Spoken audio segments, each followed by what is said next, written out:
Good morning! Dami kong energy. Wala pa akong kape. Anyway, I got McDo breakfast! I got my favorite sausage McMuffin with egg. Ba't ba ako lumabas ngayon? Date today is April 4, 7:41 a.m. Guys, alam niya, ang swerte ko ngayon kasi palabas na ako ng drive-thru. Actually, hindi pa ako nakakalabas ng drive-thru. Tapos nakalimutan ko, gusto ko pala ng strawberry reserve. Kasi masarap tong isali sa McMuffin. Masarap siya, try nyo. Tapos nag-a-add ako.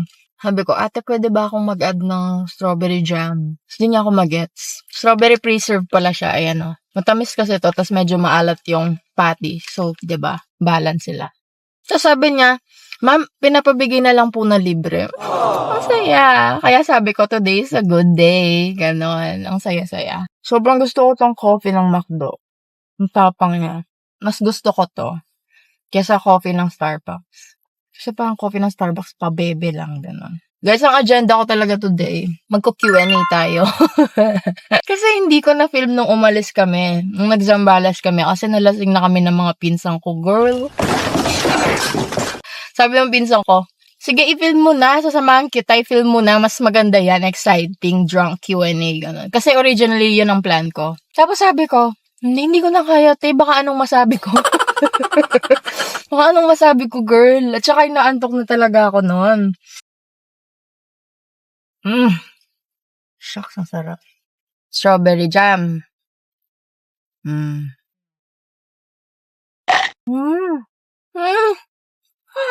sarap. Ang sarap talaga nito, tapos ito. OMG, ang harap. Bago ko pa maubos to, mag-start na tayo. Number 1 question. Ano ba yan? Hindi ako makakonsentrate. Gusto ko na lang kumain. Q&A pa akong nalalaman. What inspired you to start your channel? Sobrang babaw lang ng reason. Kasi, paano ko ba i-start to? Kasi guys, I have friends from all over the world. Hindi, totoo naman kasi, may mga friends ako na nag-migrate na, matagal na, college pa kami, high school pa kami, na minsan, hindi ko na sila makausap kasi we have our own lives. May iba nag-asawa na, may mga anak na. Tapos, yung iba nag-aaral, studying pa. May mga kaibigan akong doktor, ganyan, lawyers, mga busy sa buhay nila. Minsan, wala na kaming time mag-catch up. Yung ganon. Or minsan, wala talaga. As in, yung mga usap namin, mga once a year lang, pag birthdays, ganon. Malungkot man isipin. Wala eh. Feeling ko ganon talaga pag tumatanda na kayo. I mean, may mga sarili na kayong buhay, ganon. Eh, ang reason ko lang talaga, nung una, kaya ako nag-start ng channel na yan. Kasi, parang it's my way of catching up with friends. Para updated sila sa buhay ko. Kasi mahilig talaga akong magkwento. Halata naman, girl, as a storyteller. Mahilig talaga akong magdaldal. Lahat sarili kong buhay, talaga sinasabi ko sa kanila, no filter, ganyan. Kaya yun, na-miss ko lang siguro yung nakakausap ko sila everyday. Like, kunwari yung mga high school friends ko, sa school, araw-araw magkakasama. Tapos, we went off to college na hindi na kami magkakasama. Rarely na lang kami mag-usap, ganon. Yun lang. Tsaka, para matuwa naman yung mga kaibigan ko. Kasi yung mga kaibigan ko, mabababaw lang ang kaligayahan niya. Kailangan lang yan ng chismis, ganyan. Yung what's the latest scoop, mga ganyan. Usually naman, ang chinichismis ko lang, yung mga shit sa buhay ko kasi nag-e-enjoy yung mga kaibigan ko. Anyway, yun lang ang reason ko talaga. Hanggang sa, yun na, madami nang nanonood.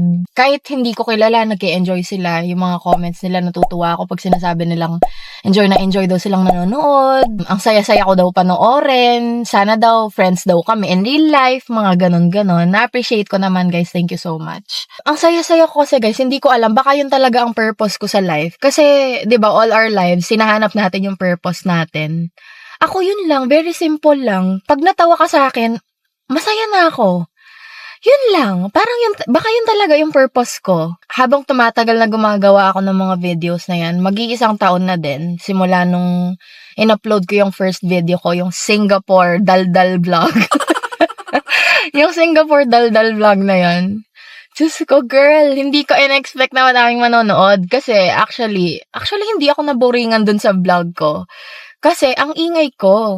At saka, eto pa, akala ko nung mag-release ako ng vlog, alam mo yung, akala ko magka-cringe talaga ako. As in, yung, ganon. Hindi ako nagki-cringe. Pinapanood ko siya lagi, tapos tumatawa ako kasi hindi ako nagsasawa. Number 1 fan ko yung sarili ko.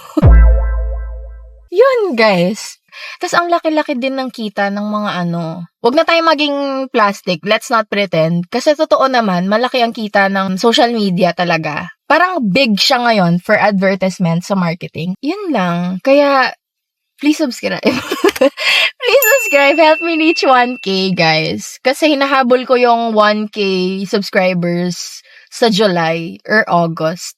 Kasi magre-refresh yung watch hours ko. Yun, guys. Please subscribe. Please subscribe. Let me do this. Please. I love doing this.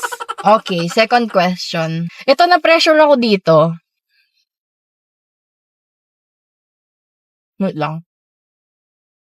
Okay, ready na ako. Second question. Ano pa ang travel plans ng sisi ko ngayong 2024? Good question. Alam nyo, guys, hindi ako nagpaplano ng mga lakad ko, yung mga previous travels ko. Never ko yun pinlano. Never ba? Wait lang, isipin ko kung pinlano ko ba yun.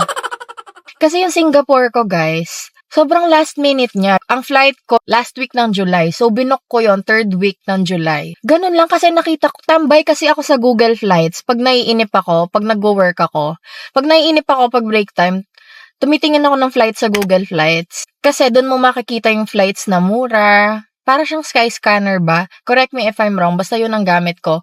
Google Flights, tapos yung Explore option niya. Makikita niyo doon lahat.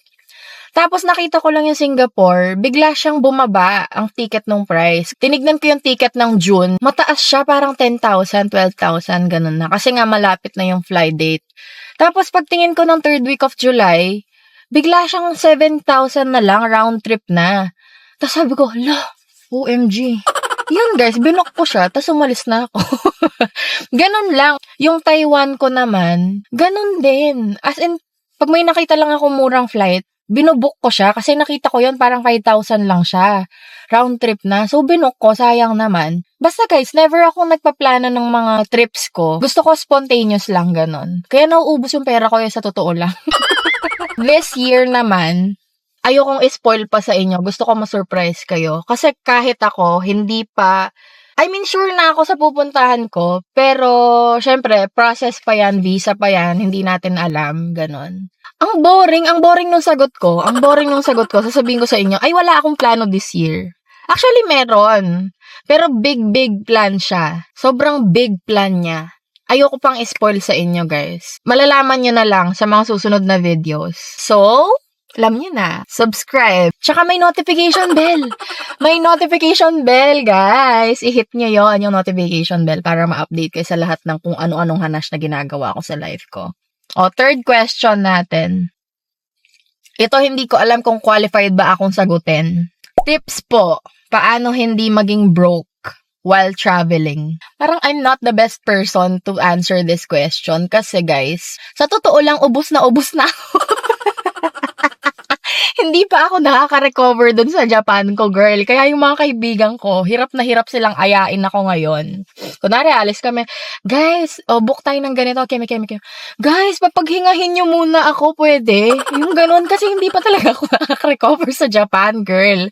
Guys, pag nag-Japan kayo, utang na loob, mag-ipon kayo ng madami. Kasi, ewan ko, ako kasi, gusto kong magtipid, ganun. Lalo na pag umaalis akong mag-isa, hindi naman super tipid. Ayoko namang sobrang tipirin yung sarili ko kasi hindi naman sa sinasabi kong minsan lang ako makakapunta sa lugar na yon. Kasi ayoko namang sabihin yon. Kasi may mga places na gusto kong balik-balikan. Like yung Japan, Singapore, yung mga yan.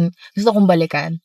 So kung gusto mong balikan, girl, tipirin mo ng, ano mo yun? Spend wisely. Yun na lang. Spend wisely sa mga trips nyo. Or better yet, mag-budget kayo. Learn to budget. Learn to control yourself, Rochi. Learn to control yourself. Hindi ko kasi makontrol yung sarili ko. Sa totoo lang, pag nakalabas na ako ng bansa, as someone na hindi talaga pinapayagang umalis dati, nung bata kasi ako, guys, parang after ko gumraduate, 21 na ako nun. Doon pa lang ako nakapag-Manila, ganyan. Kasi ayaw talaga akong pakawalan ng nanay ko. Na-appreciate ko naman kasi, 'di ba, hindi ako napariwara, guys. Hindi ba? Hindi ka ba napariwara? Parang di naman totoo yun. Nung nagka-work na ako, able na akong umalis-alis, ganyan. Tsaka okay na sa nanay ko kahit maglakwatsa ako kung saan-saan. 'Di ba? Nakuha ko pang umalis mag-isa, ganyan. Kaya nagtataka siya, bakit umaalis tong mag-isa? Walang kasama to, hayop na to. Hindi ko, parang sinagot ko na ba yung tanong? Tips po paano hindi maging... Yun, mag-budget kayo sa trips nyo. Kasi before pa naman kayo umalis, kung magpaplano kayo ng mga itinerary nyo and shit, malalaman nyo na yung cost kasi i-research nyo yan, yung mga tickets, mga attraction tickets, yung mga train tickets, syempre hindi nyo alam, doon nyo na lang malalaman. Pero mura lang naman yung train, yung metro sa ibang bansa. Ano pa to? Ito, favorite ko tong tanong na to. What's your favorite among the countries you've visited and why? Japan talaga, guys. Sobra. As in, pag-uwi namin galing Japan, ang lungkot. Ganon, ang lungkot. As in, nasa airport pa lang kami pa uwi to Manila. Ang lungkot. Parang gusto ko nung bumalik agad. Sobrang favorite ko ang Japan kasi, lalo na yung mga tao, ang babait, yung i-greet ka nila, magbabaw sila sa'yo, ganon. Ang saya-saya, nakakataba ng puso talaga pag ganon. Unlike, hindi ko naman sinisiraan yung Hong Kong, guys. May isang time doon, naglalakad ako sa Shimchachuy. Basta sa TST, naglalakad ako. Papunta ako ng harbor. Yung Google Maps, yung pointer niya, ano bang tawag doon? Yung cursor niyang ganun. Umiikot-ikot, girl. So, nahihilo ako. As a tourist, diba? Diyos ko, first time ako mag-Hong Kong, tas mag-isa ako, wala akong kasama. So, hirap na hirap ako minsan. Tapos, parang may naglalakad sa harapan ko. Hindi ko siya napansin kasi nga very focused ako sa directions. Tapos, sinigawan niya ako. Sa mukha ko talaga. Lalaki yon. Sinigawan niya ako. Chinese siya, local. Tapos sinigawan niya ako, as in, natakot talaga ako, girl. Pero hindi ko na lang pinakita, as in, kasi ang daming tao, hindi ko na lang siya pinansin. Pag pinansin ko siya, girl, baka gawin akong siomay doon.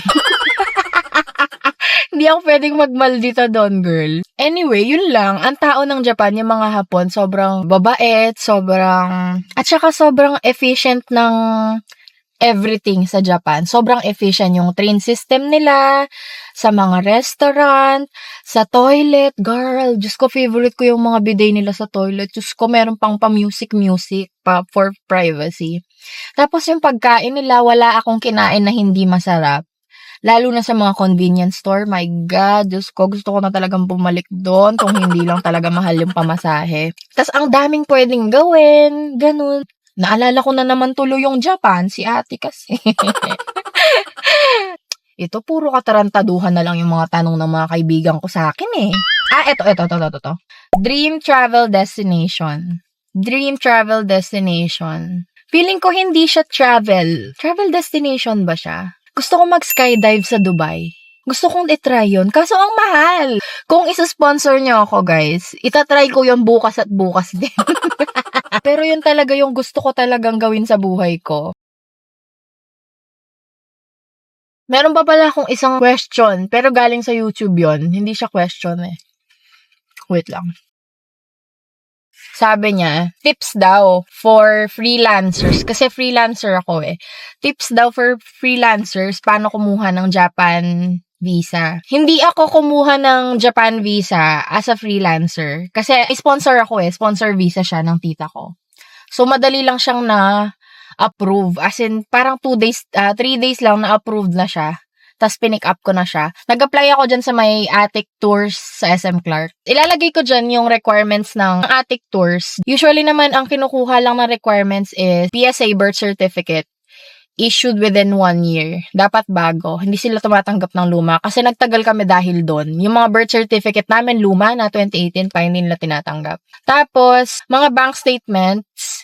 Anyway, makikita nyo dyan. Basta ang pinasa lang namin, dahil sponsor ko yung tita ko, nag-pass ako ng birth certificate ng tatay ko at saka birth certificate ko, birth certificate ng tita ko to prove ng relationship namin. Tapos, yun lang, mga bank statement niya kasi yun nga, siya yung sponsor ko. Tapos, itinerary, yung mga pinupuntahan namin, ilalagay mo yun lahat, dates, time, hindi naman siya masyadong kailangan. Tapos yung mga contact numbers ng mga tours, ng hotel, yon yung mga ganon. Ilalagay ko dyan. Tapos gumawa ako ng cover letter. Hindi naman optional lang siya. Pero ginawan ko lang para wala lang. Cute lang ganon. Madali lang naman siya guys. In-explain ko lang bakit wala akong ITR. Ilalagay ko dyan yung Facebook group. Kasi may mga Facebook group for Filipinos na nag-a-apply ng mga Japan visa. Sobrang tambay ako doon. Naghahanap ako ng mga tips, mga hacks, yung mga ganyan. Kung may travel kayo to Japan this month or next month hanggang May, oo. Meron akong extra tickets to Universal Studio. Isa for adult, one for kids. So, dalawa yun. Ibebenta ko ba sa inyo? Alam ko na, giveaway na lang, no? Giveaway na lang yon guys. Pero kailangan nakasubscribe kayo sa YouTube ko kasi nga may hinahabol ako number of subscribers. No? Oh, perfect yun, perfect. Kailangan nakasubscribe kayo. I-giveaway ko yan, no? Anyway, thanks for watching. Like, comment, and subscribe. Bye!